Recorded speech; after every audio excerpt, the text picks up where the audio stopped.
सूत जी कहते हैं, महर्षियों मुनिवर वात्स्यायन से यूँ कहकर भगवान शेष ने ध्यानस्थ हो अपनी आंखें बंद कर ली और ज्ञान दृष्टि के द्वारा उस लोकोत्तर कल्याणमयी कथा का अवलोकन किया। फिर तो अत्यंत हर्ष के कारण उनके शरीर में रोमांच हो आया और वे गदगद वाणी से युक्त होकर दशरथ नंदन श्री रघुनाथ जी की विषाद कथा का वर्णन करने लगे।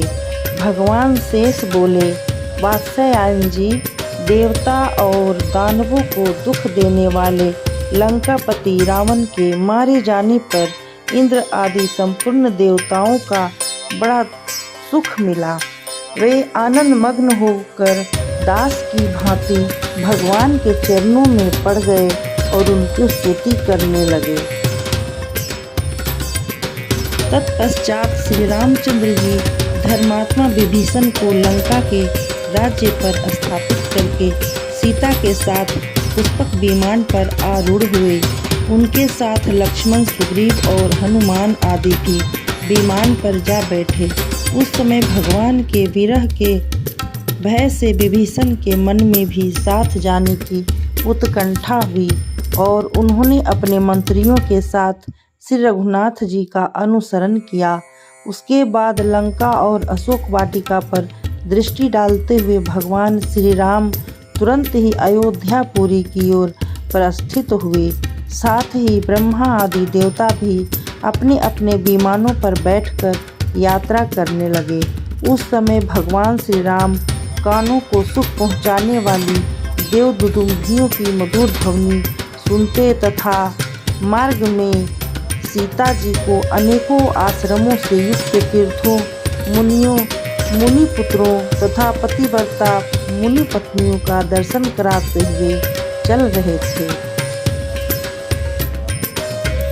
परम बुद्धिमान श्री रघुनाथ जी ने पहले लक्ष्मण के साथ जिन जिन स्थानों पर निवास किया था वे सभी सीता जी को दिखाए। इस प्रकार उन्हें मार्ग के स्थानों का दर्शन कराते हुए श्री रामचंद्र जी ने अपनी पूरी अयोध्या को देखा। फिर उसके निकट नंदीग्राम पर दृष्टिपात किया, जहाँ भाई के वियोग जनित अनेकों दुखमय चिन्हों को धारण करके धर्म का पालन करते हुए राजा भरत निवास कर रहे थे। उन दिनों वे जमीन में गड्ढा खोदकर उसी में सोया करते थे। ब्रह्मचार्य के पालन पूर्वक मस्तक पर जटा और शरीर में वल्कल वस्त्र धारण किए रखते थे। उनका शरीर अत्यंत दुर्बल हो गया था। वे निरंतर श्री रामचंद्र जी की चर्चा करते हुए दुख से आतुर रहते थे। उनके नाम पर तो वे जौ भी नहीं ग्रहण करते थे तथा पानी भी बार बार नहीं पीते थे। जब सूर्यदेव का उदय होता तब वे उन्हें प्रणाम करके कहते, जगत को नेत्र प्रदान करने वाले भगवान सूर्य, आप देवताओं के स्वामी हैं, मेरे महान पाप को हर लीजिए। हाय, मुझसे बढ़कर पापी कौन होगा। मेरे ही कारण जगत पूज्य श्री रामचंद्र जी को भी वन में जाना पड़ा। सुकुमार शरीर वाली सीता से सेवित होकर वे इस समय वन में रहते हैं। अहो, जो सीता फूल की सैया पर पुष्पों की डंठल के स्पर्श से भी व्याकुल होती थी और जो कभी सूर्य की धूप में घर से बाहर नहीं निकली, वही पतिव्रता जनक किशोरी आज मेरे कारण जंगलों में भटक रही है। जिनके ऊपर कभी राजाओं की भी दृष्टि नहीं पड़ी थी, उन्हीं सीता को आज किरात लोग प्रत्यक्ष देखते हैं। जो यहाँ मीठे मीठे पकवानों को भोजन के लिए आग्रह करने पर भी नहीं खाना चाहती थी, वे जानती आज जंगली फलों के लिए स्वयं याचना करती होंगी। इस प्रकार से राम के प्रति भक्ति रखने वाले महाराज भरत प्रतिदिन प्रातःकाल सूर्योपास्थान के पश्चात उपयुक्त बातें कहा करते थे। उनके दुख सुख में समान रूप से हाथ बटाने वाले शास्त्र चतुर नीतिज्ञ और विद्वान मंत्री जब भरत जी को सांत्वना देते हुए कुछ कहते तब वे उन्हें इस प्रकार उत्तर देते थे। अमात्यगण, मुझ भाग्यहीन से आप लोग क्यों बातचीत करते हैं?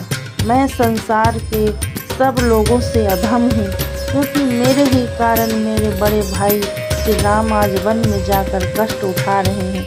मुझ अभागे के लिए अपने पापों के प्रायश्चित करने का यह अवसर प्राप्त हुआ है। अतः मैं श्री रामचंद्र जी के चरणों का निरंतर आदरपूर्वक स्मरण करते हुए अपने दोषों का मार्जन करूँगा। इस जगत में मैं माता सुमित्रा ही धन्य है, वही अपने पति से प्रेम करने वाली तथा वीर पुत्र की जननी है, जिनके पुत्र लक्ष्मण सदा श्री रामचंद्र जी के चरणों की सेवा में रहते हैं। इस प्रकार भातृवत्सल भरत जहाँ रहकर उच्च स्वर से विलाप किया करते थे, उस नंदीग्राम को भगवान श्री राम ने देखा।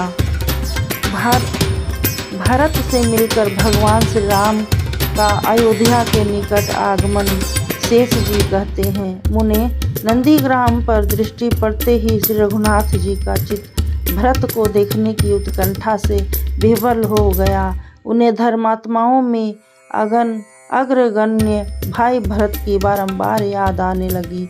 तब वे महाबली वायुनंदन हनुमान जी से बोले, वीर, तुम मेरे भाई के पास जाओ। उनका शरीर में वियोग से छिन्न होकर छड़ी के समान दुबला पतला हो गया है और वे उसे किसी प्रकार हठपूर्वक धारण किए हुए हैं। जो वत्कल पहनते हैं, मस्तक पर जटा धारण करते हैं, जिनकी दृष्टि में पराई स्त्री माता और स्वर्ण मिट्टी के ढेले के समान है, तथा जो प्रजाजनों को अपने पुत्रों की भांति स्नेह दृष्टि से देखते हैं, वे मेरे धर्म के भ्राता भरत दुखी है। उनका शरीर मेरे वियोग जनित दुख रूप अग्नि की ज्वाला में दग्ध हो रहा है। अतः इस समय तुम तुरंत जाकर मेरे आगमन के संदेश रूपी जल की वर्षा से उन्हें शांत करो। उन्हें यह समाचार सुनाओ कि सीता, लक्ष्मण, सुग्रीव आदि कपीश्वरों तथा विभिन्न सहित राक्षसों को साथ लेकर तुम्हारे भाई श्री राम पुष्पक विमान पर बैठकर सुखपूर्वक आप पहुँचे हैं। इससे मेरा आगमन जानकर मेरे छोटे भाई भरत शीघ्र ही प्रसन्न हो जाएंगे। परम बुद्धिमान श्री रघुवीर के ये वचन सुनकर हनुमान जी उनके आज्ञा पालन करते हुए भरत जी के निवास स्थान नंदीग्राम को गए। वहां पहुंचकर उन्होंने देखा भरत जी बूढ़े मंत्रियों के साथ बैठे हैं और अपने पूज्य भ्राता के वियोग से अत्यंत दुर्बल हो गए हैं। उस समय उनका मन श्री रघुनाथ जी के चरणारविंदों के मकरकंद में डूबा हुआ था और वे अपने वृद्ध मंत्रियों से उन्हीं की कथा वार्ता कर रहे थे। वे ऐसे जान पड़ते थे मानो धर्म के मूर्तिमान स्वरूप हो, अथवा विधाता ने मानो संपूर्ण सत्व गुण को एकत्रित करके उसी के द्वारा उनका निर्माण किया हो। भरत जी को इस रूप में देखकर हनुमान जी ने उन्हें प्रणाम किया तथा भरत जी भी उन्हें देखते ही तुरंत हाथ जोड़कर खड़े हो गए और बोले, आइए, आपका स्वागत है। श्री रामचंद्र जी को कुशल कहिए। वे इस प्रकार कह ही रहे थे कि इतने में उनकी दाहिनी बाह फड़क उठी। हृदय से शोक निकल गया और उनके मुख पर आनंद के आंसुओं की धारा बह चली। उनकी ऐसी अवस्था देख वानरराज हनुमान ने कहा, लक्ष्मण सहित श्री रामचंद्र जी इस ग्राम के निकट आ गए हैं। श्री रघुनाथ जी के आगमन के संदेश ने भरत के शरीर पर मानो अमृत छिड़क दिया। वे हर्ष में भर कर बोले, श्री राम का संदेश लाने वाले हनुमान जी, मेरे पास ऐसी कोई वस्तु नहीं है जिसे यह प्रिय समाचार सुनाने के बदले में मैं आपको दे सकूं। इस उपकार के कारण मैं जीवन भर आपका दास बना रहूंगा। महर्षि वशिष्ठ तथा वृद्ध मंत्री भी अत्यंत हर्ष में भरकर अर्घ्य हाथ में लिए हनुमान जी के दिखाए हुए मार्ग से श्री रामचंद्र जी के पास चल दिए। भरत जी की दृष्टि दूर से आते हुए परम मनोरम भगवान श्री राम पर पड़ी। वे पुष्पक विमान के मध्य भाग में सीता और लक्ष्मण के साथ बैठे थे। श्री रामचंद्र जी ने भी जटा, वत्कल और कौपिन धारण किए हुए भरत को पैदल ही आते देखा। साथ ही उनकी दृष्टि उन मंत्रियों पर पड़ी जिन्होंने भाई के वेश के समान ही वेश धारण कर रखा था। उनके मस्तक भी जटा थी, उनके मस्तक पर भी जटा थी तथा वे भी निरंतर तपस्या से कलेश उठाने के कारण अत्यंत दुर्बल हो गए थे। राजा भरत को इस अवस्था में देखकर श्री रघुनाथ जी को बड़ी चिंता हुई। वे कहने लगे, अहो राजाओं के भी राजा महाबुद्धिमान महाराज दशरथ का यह पुत्र आज जटा और वलकल आज आदि तपस्वी का वेश धारण किए पैदल ही मेरे पास आ रहा है। मित्रों, मैं वन में गया था किंतु मुझे भी ऐसा दुख नहीं उठाना पड़ा जैसा कि मेरे वियोग के कारण इस भरत को भोगना पड़ रहा है। अहो देखो तो सही, प्राणों से भी बढ़कर प्यारा और हितैषी मेरा भाई भरत मुझे निकट आया सुनकर हर्ष में भरे हुए वृद्ध मंत्रियों तथा महर्षि वशिष्ठ जी के साथ लेकर मुझसे मिलने के लिए आ रहा है।